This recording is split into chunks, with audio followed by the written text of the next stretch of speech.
Olá a todos.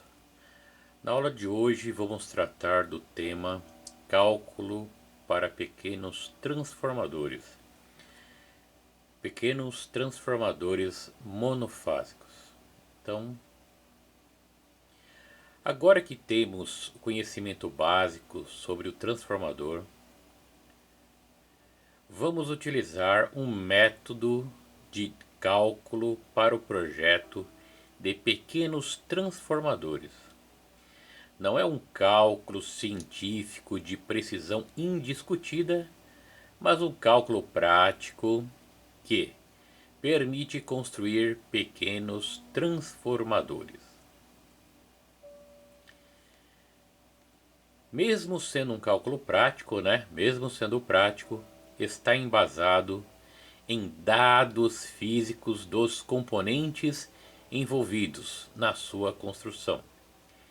Para projetar um transformador é preciso definir sua aplicação, seu regime de trabalho e potência máxima fornecida.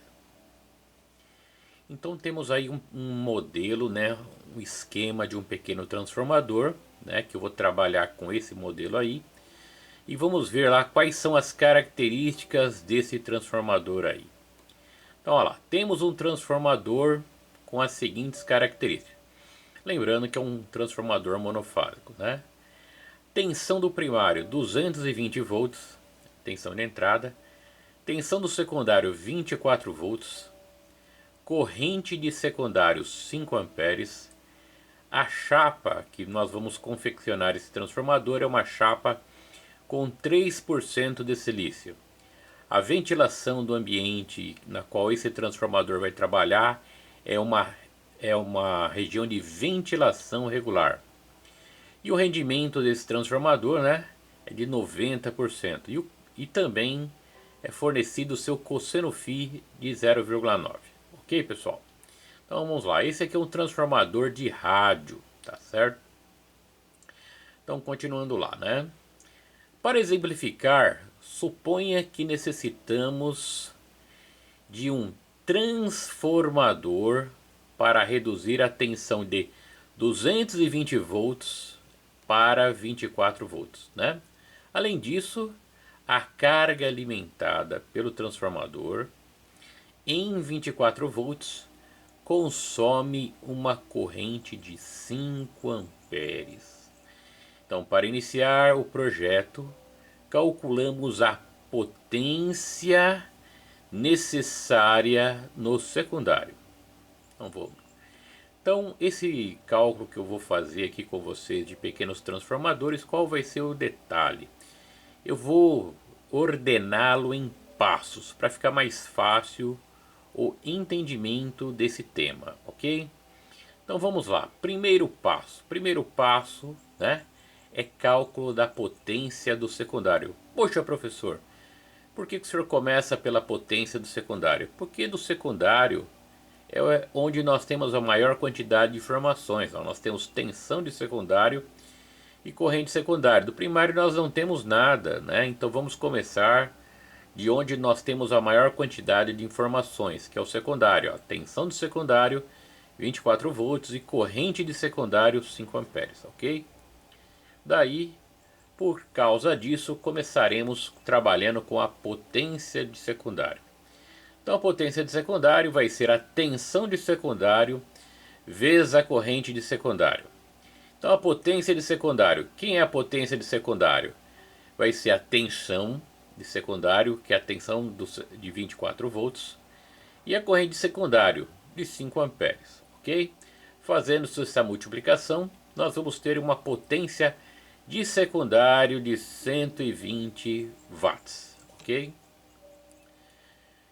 Olha lá, achada a potência do secundário, vamos continuar aí na confecção desse pequeno transformador. Em seguida, calculamos a potência no primário, com base na potência do secundário. Então, acrescentando 10% devido a perdas no transformador, considerando um rendimento de 90%. Bem, se nós temos um rendimento de 90%, né, qual vai ser o problema e qual vai ser a situação? Voltando aqui, né? Aqui do primário para o secundário nós vamos ter perdas de 10%. Então o rendimento desse transformador é de 90%. Então o que a gente faz? A gente já projeta um primário 10% maior, porque no primário para o secundário vão haver perdas de 10%. Por isso, o rendimento desse transformador ser de 90%. Tá certo? Então nós vamos calcular a potência do primário baseada na potência do secundário, né? Acrescido de 10% aí, tá certo, pessoal? Então vamos lá, olha lá. Então, segundo passo, cálculo da potência do enrolamento primário, né? Então o rendimento é de 0,9 ou 90%, porque nós temos perdas de 10%. Então a potência do primário vai ser potência do secundário vezes 1,1, né? Esse é o cálculo. Ah, professor, se o rendimento fosse de 80%, daí nós iríamos multiplicar a potência do secundário vezes 1,2. Ah, se a potência fosse 95%, né? O rendimento aqui fosse 0,95 e perda 5%. Nós iríamos multiplicar a potência do secundário vezes 1,05, caso fosse 95% o rendimento. Como no nosso caso o rendimento é de 90% e nós temos perdas de 10%, o que iremos fazer? Né? Esse 10% é simbolizado por esse 0,1 aqui. Né? Então 1,1 nós vamos aumentar a potência do primário em 10%. Olha lá. Então, potência do primário é a potência do secundário, que são 120 watts, vezes 1,1. Então, a potência do enrolamento primário tem que ser de 132 watts, ok? Quais são as perdas principais em um transformador? Bem, o transformador ele é confeccionado com fio de cobre, né? Então o primeiro tipo de perdas que nós devemos observar aí nesse conjunto são as perdas por efeito Joule, né? As perdas no cobre, olha lá, pela passagem de corrente pelo condutor, né? Esse condutor vai o que? Desprendendo calor e conforme maior a temperatura aqui, conforme já sabemos, né? Aumenta a resistividade do material, tá certo?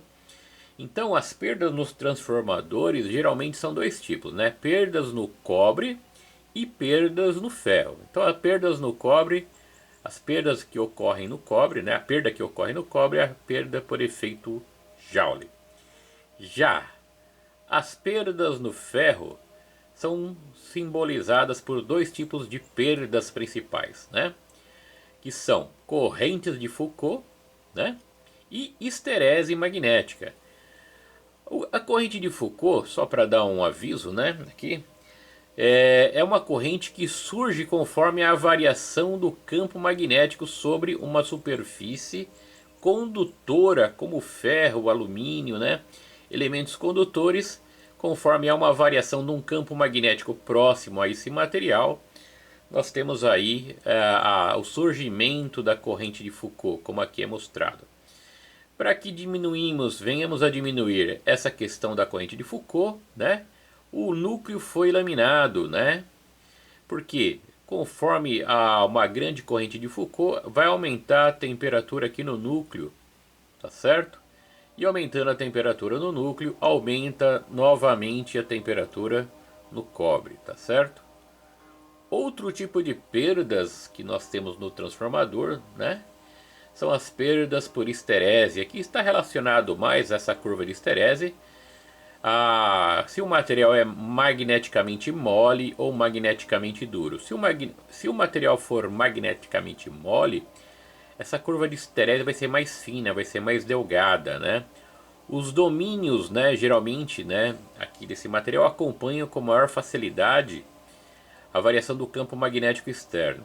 Então, conforme já trabalhamos com o tema domínios magnéticos, né, fica mais fácil entender a variação do campo magnético e a curva de esterese, tá certo? Para explicar um pouco melhor, né, nós temos alguns filmes aqui que eu vou tratar agora aí, ok, pessoal? Olha lá.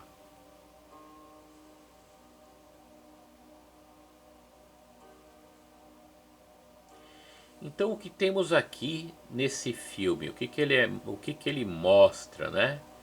Aqui, ó, temos um ímã, né? Um ímã condutor.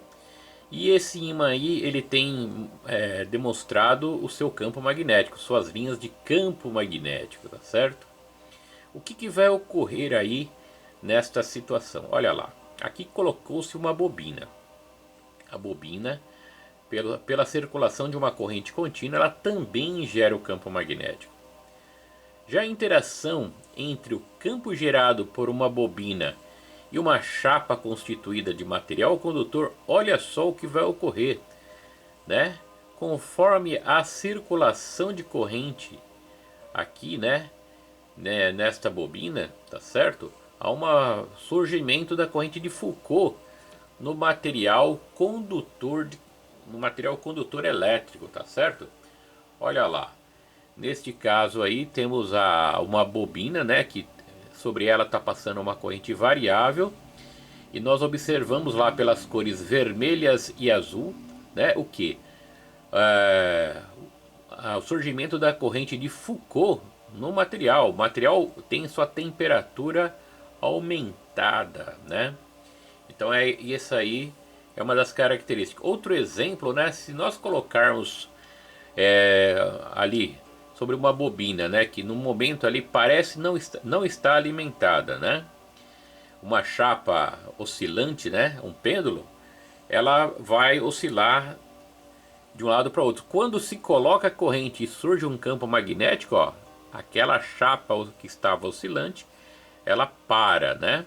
Tá certo? Então tudo isso daí demonstra, né, a situação das correntes de Foucault, né, que é algo extremamente importante no nosso estudo e por isso nós observamos aí o que? A grande necessidade de se laminar as chapas dentro do núcleo do transformador, ok, pessoal? Aqui eu vou mostrar um outro filme que vai complementar essa ideia inicial, tá certo?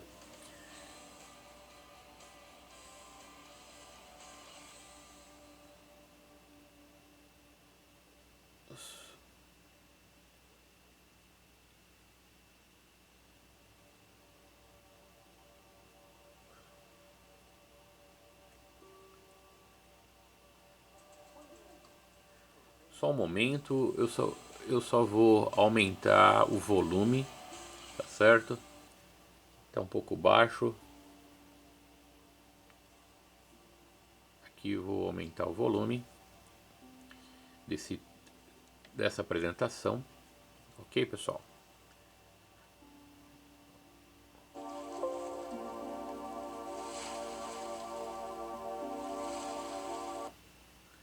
Então vou lá, colocando para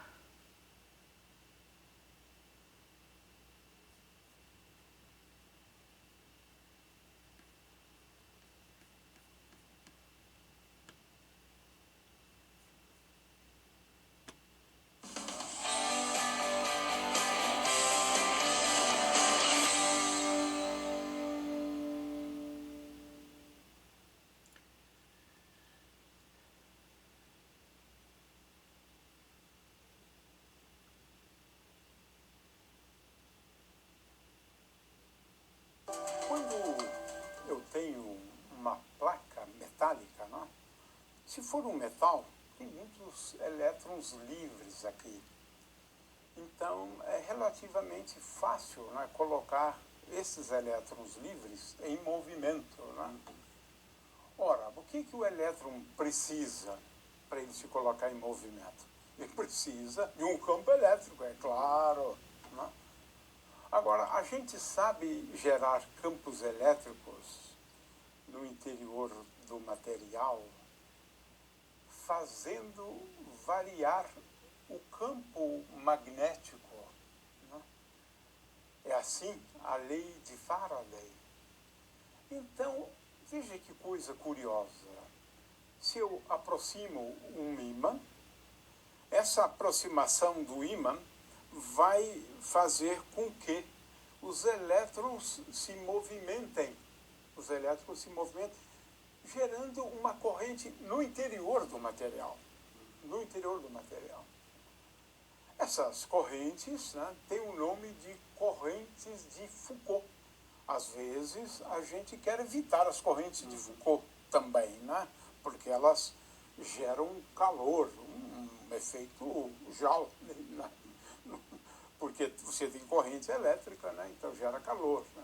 Às vezes você quer evitar isso, mas às vezes você quer fazer uso disso, né, então depende das circunstâncias, né. É claro que essas correntes, elas têm o sentido ditado pela lei de Lenz, né? Sempre no sentido de, se eu aumentar, elas vão criar um campo magnético para reduzir o fluxo do campo magnético, né? Então, de novo, a lei de Lenz aqui é importante. De qualquer maneira, essas correntes, é claro, a gente não vê elétrons, não vê movimento, né? Mas elas existem. E o Cláudio agora vai demonstrar a existência delas, o efeito delas e também como evitá-las, né, Cláudio? Você tem aí uma série de experiências para fazer. Isso. Bom, aqui é uma chapa de alumínio e aqui ímãs, né? Então tem um campo magnético muito intenso aqui, tá? Polo norte aqui, polo sul aqui. Então tem um campo magnético bem intenso aqui. O alumínio é um material paramagnético, então sofre muito pouca influência, né, do campo, ele é fracamente atraído. Então agora eu vou prender essa placa, né, aqui nesse pêndulo e vou pôr esse pêndulo para oscilar. A gente percebe que ele freia muito rápido. Isso ocorre por